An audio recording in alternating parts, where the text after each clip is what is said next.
Sir सुम Buchman हुए हुए हैं। सर केस के हवाले से जानेंगे, आप जिस केस के हवाले से आ रहे हैं तो क्या कहेंगे उसके बारे में? यार बस खान साहब को इन्होंने घेरा हुआ है, शेर को घेरा हुआ है, लेकिन शेर जब घेरे में आ जाए ना तो और भी ज्यादा खतरनाक हो सर एक जाता केस के बाद दूसरा केस आ रहा है, उसके बारे में क्या आप कहेंगे? है। देखिए खान साहब पुराना 1992 वाला कॉर्नर टाइगर है, हमें आज तक याद है। जब बहुत ज्यादा फंस गए ना, वो टाइगर वाली शर्ट पहनी थी, सबने देखा था, दुनिया ने देखा था जिस तरह हमने राज किया था दुनिया पे। एक बार फिर इमरान खान आएगा।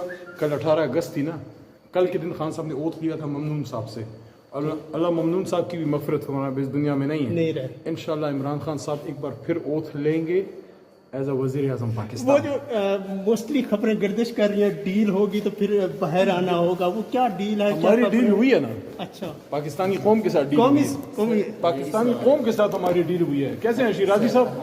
शिराजी साहब आज बड़े शरीफ बने हुए हैं, कोई सवाल नहीं कर रहे। चलिए सवाल कर लेता हूँ। हमाद अजहर ने इल्जाम लगाया कि पार्टी के रहनुमा जाकर कोई अच्छी बात तो कर लिया करो यार। सर इल्जाम उन्होंने लगाया, मैंने नहीं सर। अच्छा। हमाद अजहर ने इल्जाम लगाया अब कि लॉबिंग कर रहे हैं, उनने ऐसा इल्ज़ाम लगाया जिससे साजिश की बू आ रही है। तो वो लॉबिंग करने वाले या साजिश करने वाले, क्योंकि या अली अमीन है या फिर बैरिस्टर गोर हैं या शिबली फराज हैं, क्योंकि मिलते ये दोनों हैं, तीनों में से कौन गलत बयानी करता है? शिराजी आप मुझे बताएं, आपको तो आधी जिंदगी आपकी गुजर गई है मुझे कवर करते हुए, मैंने कभी पार्टी की बात पब्लिक में की है? नहीं, उन्होंने इल्जाम आज मैं कैसे करूंगा? उन्होंने पब्लिकली इल्जाम लगा दिया, तो तीनों में से कौन किस करता है गलत? सबूत फिर हमाद साहब के पास होंगे। हमाद अजहर से सबूत मांगे हैं, कोर कमेटी ने या हमाद पार्टी? वैसे हमारा स्टालवर्ट है, यंग हमारा हीरो है, और मुश्किल वक्त उसने गुजारा है, खासकर उसके वालिद साहब ने तकलीफ में। हालांकि इस वक्त वालिद साहब की ये उम्र ऐसी नहीं है हमाद साहब की कि जिस तरीके से, लेकिन उनको लड़ना पड़ा इलेक्शन, क्योंकि हमाद साहब नहीं लड़ पा रहे थे। बहरहाल सारे हमारे तरीके इंसाफ के जो है पुराने हमारे टाइगर्स हैं, यंग हीरो है हमारा हमाद। इंशाल्लाह हमाद, मैं समझता हूँ खान साहब उनको कभी भी ज़ाया नहीं होने देंगे। अच्छा सर, पंजाब में बिजली सस्ती हुई, केपीके में बिजली क्यों नहीं सस्ती हुई? मेरी मालूमात के मुताबिक तो शहबाज शरीफ साहब पूरे मुल्क के वज़ीर आज़म हैं, क्या सिर्फ पंजाब के हैं? लेकिन सर वो तो कह रहे हैं कि ये तो पंजाब हुकूमत ने अपनी खजाने से की है ना, क्योंकि अपनी देखें मियाँ साहब, नवाज शरीफ साहब की हमने प्रेस टॉक, जो बराए नाम प्रेस टॉक थी, जो मरियम बीबी के साथ बैठ के, मरियम बीबी तो बेशक पंजाब की वज़ीर आला है, लेकिन मियाँ साहब तो पंजाब के लीडर नहीं है ना, वो तो अपने आप को पूरे मुल्क का लीडर कहते हैं।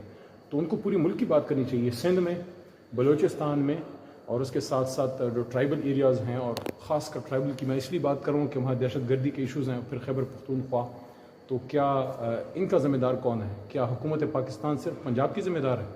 सर ये बताइएगा, इल्ज़ामात लग रहे हैं अली अमीन गंडापुर पे करप्शन के हवाले से, वज़ीर मवासलात का इस्तीफ़ा सामने आ गया, क्या कहना चाहेंगे इस हवाले से? देखिए करप्शन पे तो ज़ीरो टॉलरेंस है, जिसने भी खुदा न खास्ता करप्शन की है उसको तो तहरीक इंसाफ नहीं छोड़ेगी। लेकिन ये चीज़ें कुछ इन्वेस्टिगेट हुई हैं, उनको आगे आने दें, अदालत में चीज़ें सामने हो जाएंगी। अगर किसी ने करप्शन की है, चाहे मैं हूँ या कोई और है, इमरान खान नहीं छोड़ेगा। सर रावलपिंडी पे इल्ज़ाम 192 में लगा था, अली अमीन भी उन्हीं के करीब थे, तो बाद में वो पार्टी में आ गए। ऐसे अली अमीन का तो माजी तो एक तरह से नज़र आता है कि वो अपने मुखालफिन को इस तरह करवा के साइड लाइन करते रहे। देखिए अली अमीन अब वज़ीर आला खैबर पख्तूनख्वा है, मेरा नहीं ख्याल वो ज़ाती अनात की तरफ उनको जाना चाहिए, वो जाएंगे। अली अमीन को इस वक्त पूरे सूबे को संभालना है, बल्कि मैं तो ये कहता हूँ कि अली अमीन शायद खैबर पख्तूनख्वा की हालिया तारीख़ का सबसे मुश्किल वज़ारत आला का दौर गुजार रहे हैं, क्योंकि यार लोगों के साथ भी काम कोई ज़्यादा ठीक नहीं है। मरकज़ हुकूमत वैसे ही ख़िलाफ़ है, अपोजिशन वैसे ही हमारे खिलाफ है, कारकुन उल्टा उनके और पीछे पड़े हुए हैं कि वो खान साहब की रिहाई के लिए क्या करना है, सूबा भी चलाना है, करप्शन को भी कंट्रोल करना है, मेरिट पे जॉब्स भी देनी है, महसूलात भी मरकज़ से लेनी है, खान साहब से भी मुलाकात को उनको नहीं छोड़ने दिया जाता।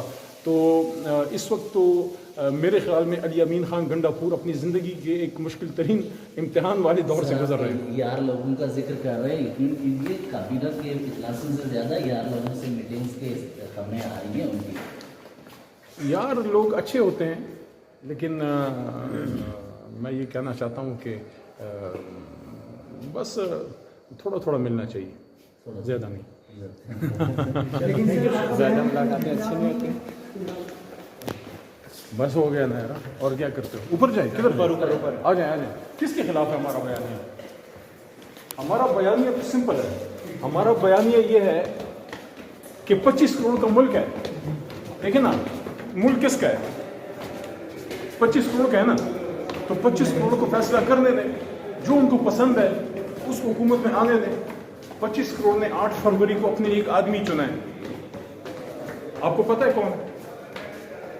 8 फरवरी को 25 करोड़ के मुल्क ने एक आदमी चुना कि इसको हम बतौर वज़ीर आज़म देखना चाहते हैं, उसका नाम इमरान खान है। इमरान खान को आने दें, इमरान खान आ जाएगा, 4-5 साल हुकूमत होगी।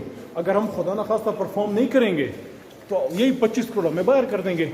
ये फैसला 25 करोड़ ने करना है, ये किसी और ने नहीं। ठीक हो गया। Thank you.